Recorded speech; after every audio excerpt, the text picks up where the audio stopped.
Le président du PCT feint de mouiller le maillot en errant à travers tout le territoire national pour une élection inutilement coûteuse et truquée afin de justifier une victoire imaginaire. Cette carence de patriotisme ne nous laisse guère le choix que de prendre nos responsabilités en vertu de nos droits constitutionnels les plus élémentaires.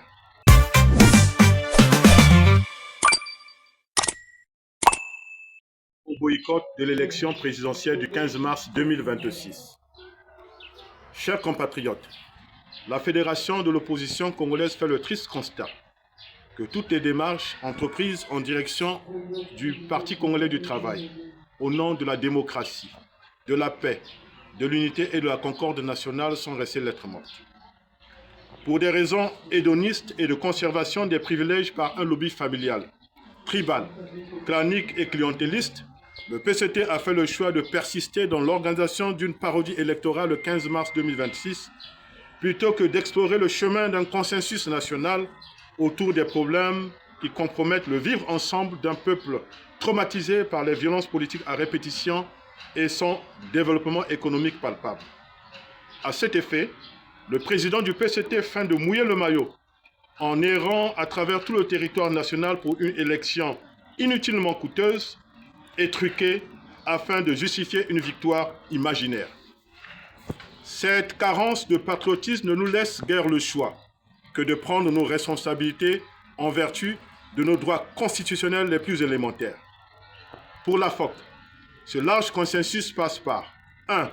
La libération sans condition des prisonniers politiques, le général Jean-Marie Michel Mokoko et le ministre Okombi, injustement embastillés dans les geôles pestilentielles du PCT. 2. L'adoption d'une loi d'amnistie générale par le Parlement, afin de faciliter le retour des filles et fils du pays contraints à l'exil. 3. La tenue d'un dialogue national inclusif. Chers compatriotes, les conditions d'une élection libre, crédible et transparente lors du scrutin du 15 mars 2026 ne sont donc pas réunies.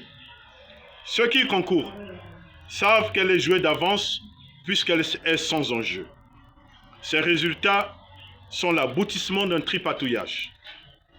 Leur participation a pour but, et seul but, de légitimer la victoire déjà annoncée du candidat du PCT en contrepartie des prébendes qu'offre leur assujettissement alimentaire.